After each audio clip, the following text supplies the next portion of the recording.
Nah, kalau di sektor perbankan sendiri bagaimana, Pak? Dengan kondisi, global yang ya lumayan hiruk-pikuk seperti saat ini, Pak. Apakah masih bisa, berpotensi cuan atau bagaimana, Pak?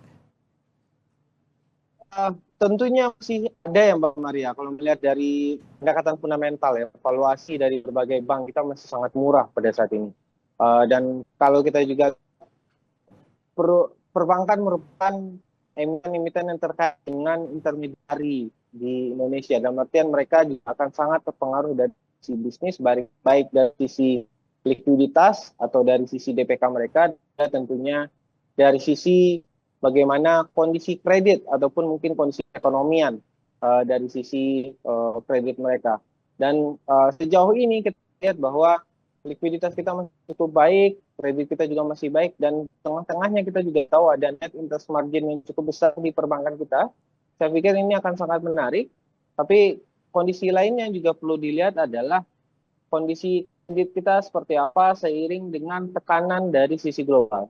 Jadi memang ada perusahaan-perusahaan yang sangat bergantung pada ekspor di sisi kredit, tentunya ini akan berdampak bagi sektor perbankannya. Tapi di saat yang lain, pada saat likuiditas lebih baik, biasanya perbankan akan mendapatkan dana murah yang akan lebih banyak. Pada saat mereka mendapatkan dana murah, biasanya itu juga akan diantisipasi dengan net interest margin yang akan lebih baik. Dan seterusnya ini akan berdampak pada profitabilitas yang akan lebih positif nantinya ke depan. Tapi yang menarik adalah pada saat ini untuk perbankan-perbankan kita yang Mbak Maria ya, Iya. akan ada rilis laporan keuangan mereka dan besok ada BCA, saya nggak salah, lalu ada BBTN esok harinya atau 2 hari ke depan.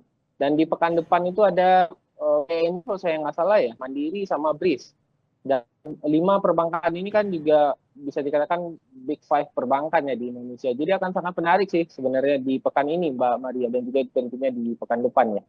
Jadi dengan kondisi sekarang saya masih melihat bahwa perbankan kita masih akan meet expectation atau sesuai dengan perkiraan para analis, dan harapan saya ini akan memunculkan optimisme positif segera ke pasar saham kita secara keseluruhan, Mbak Maria.